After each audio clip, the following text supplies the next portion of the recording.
It was supposed to be just another ordinary afternoon at Maplewood High. The kind of day that slips between the cracks of 1,000 forgotten Mondays. The hallways smelled like chalk dust and cafeteria fries, and the sound of sneakers squeaking against linoleum filled the air. But in one of those classrooms, the kind where broken dreams echo between laughter and whispers, something was about to happen that would haunt every single person who saw it. Her name was Lena Morris, the quiet girl who sat by the window, always with her sketchbook open and her eyes fixed on things nobody else noticed.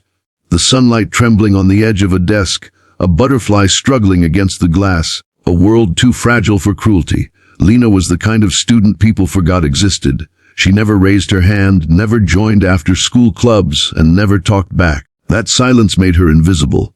But to the wrong people, invisibility is an invitation. Her classmates called her Ghost Girl. To the bullies, she was just target practice. That day, after the last bell, when the teacher's footsteps faded down the hallway, 3 girls stayed behind, Riley, Sasha, and Maddie, the kind of bullies who smiled sweetly in front of teachers but turned venomous when no one was looking. "Hey, Ghost Girl," Riley sneered, flicking her perfectly ironed hair. "You think you're too good to talk to us, huh?" Lena kept her head down, trying to pack her books. Her heart was pounding, her throat tightening. She had been here before, and she knew what was coming.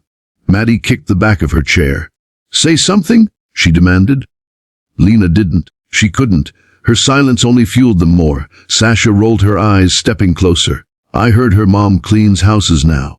Maybe we should give her some dirt to practice on." Laughter filled the room, cruel, echoing laughter that made Lena's skin crawl. She stood up, clutching her bag to her chest, whispering, "Please, I just want to go home." But Riley blocked the door. "Not so fast," she hissed. "You think you can just walk away like you don't hear us? You're so pathetic, it's almost funny." Lena's voice cracked. "Please, I don't want any trouble." Sasha smirked. "Too late."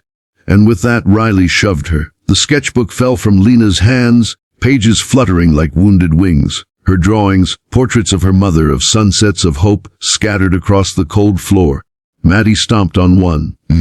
"Look," she mocked. "Little Ghost Girl draws fairy tales. Maybe she thinks she's some kind of princess." The laughter grew louder, uglier. Lena bent to pick up her sketches. But that's when it happened. Riley's foot came swinging up, a hard, merciless kick that slammed into Lena's face. Her head snapped back. She stumbled, hit the desk, and dropped to the floor. For a moment, everything went silent, except for the sound of her shallow breath. Blood trickled from her nose, staining her sleeve. The girls froze, realizing they might have gone too far. But the silence was short-lived. Riley forced a smirk. "Oops," she whispered. "Guess the ghost finally broke." Lena didn't cry. She didn't scream. She just slowly reached for her bag. Trembling hands, shaking knees, and something fell out from the side pocket. It slid across the floor and stopped at Riley's feet. An ID card, but not her school ID. It had a golden crest engraved with an eagle and shield, letters shining beneath the fluorescent light. Federal Academy for Intelligence and Protection. Training Access Pass. Riley frowned, picking it up. "What the hell is this?" Sasha leaned closer, squinting. "Wait, this looks official." Maddie snatched it. "Federal Academy. Is this like FBI?" Lena wiped the blood from her face, standing up slowly. Her voice was soft, almost shaking, but there was something new in her eyes. Not fear. Control.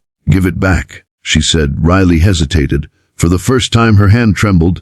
"What is this, Lena?" Lena took a slow breath, stepping forward. "That's none of your business."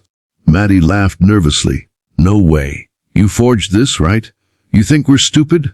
Lena's expression didn't change. She just reached into her bag again and pulled out a folded letter. "Read it," she said. Riley opened it, her voice faltering as she read aloud. "To the family of Cadet Lena Morris, congratulations. You've been selected for the National Junior Protection Program. Your daughter's field observation hours will be credited under special supervision." Silence. Sasha's jaw dropped. "Wait, field observation. What does that even mean?" Lena looked at them, her gaze calm, cutting through the tension like glass. "It means I've been trained to observe threats, to report them, to act if necessary." The air shifted. Riley's breath hitched. "You're lying." Lena tilted her head. "Am I?" She reached into her jacket and pulled out a small black band with a silver emblem. The same crest as on the ID. She snapped it around her wrist. A faint red light blinked once. The girls stepped back instinctively. "You know what happens when this signal is triggered?" she asked quietly. "A report is sent. With a full recording of this room, your faces, your voices." Riley's lip quivered. "No, you're bluffing." Lena said nothing. She just looked at the blinking light, and then, for the first time, smiled. Outside, through the window, a black car rolled up to the school gate. Two men in dark suits stepped out, scanning the building with sharp, professional movements. Students passing by froze, whispering. "Who are they? What's going on?" Inside the classroom, the bullies were trembling now. "Lena, we didn't mean to." But Lena was calm. Too calm. "You kicked my face," she said softly. "You laughed while I bled. Do you know what that tells me?" No one answered. "It tells me you've never met fear before," she whispered. "You've only caused it. But that changes today." The door creaked open. The men entered silently. One of them, tall, clean-shaven, with an earpiece, glanced around, then looked straight at Lena. "Cadet Morris," he said formally. "Is everything all right?" The bullies froze. "Yes, sir," Lena replied. "Just an incident." The man nodded, his eyes sweeping over the girls. "Understood. We'll review the footage." Riley's knees gave way. "Footage?" The second man spoke into a device. "Classroom 3B. Confirm visual upload complete." The girls stared in disbelief as the men quietly escorted them to the door. "You're not in trouble," one of them said flatly, "but you will be briefed." And then they were gone. Lena stood there, breathing deeply.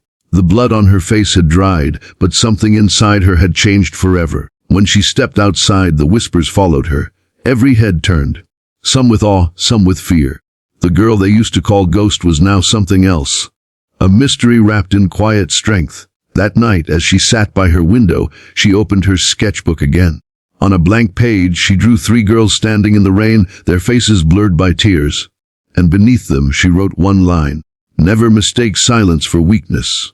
She looked out at the stars, her reflection glowing faintly in the glass. The world would never see her the same again. And maybe that was exactly how she wanted it. Because some ghosts don't haunt halls, they haunt memories. And for Riley, Sasha, and Maddie, that memory would never stop breathing. To narrator's outro. If you're still watching right now, take a deep breath. Remember, sometimes the quietest people hold the loudest stories. Never judge someone by their silence. If you felt Lena's strength tonight, hit that subscribe button, turn on notifications, and join our channel for more real-life inspired stories that make your heart race and your soul rise. Because the next chapter will leave you speechless.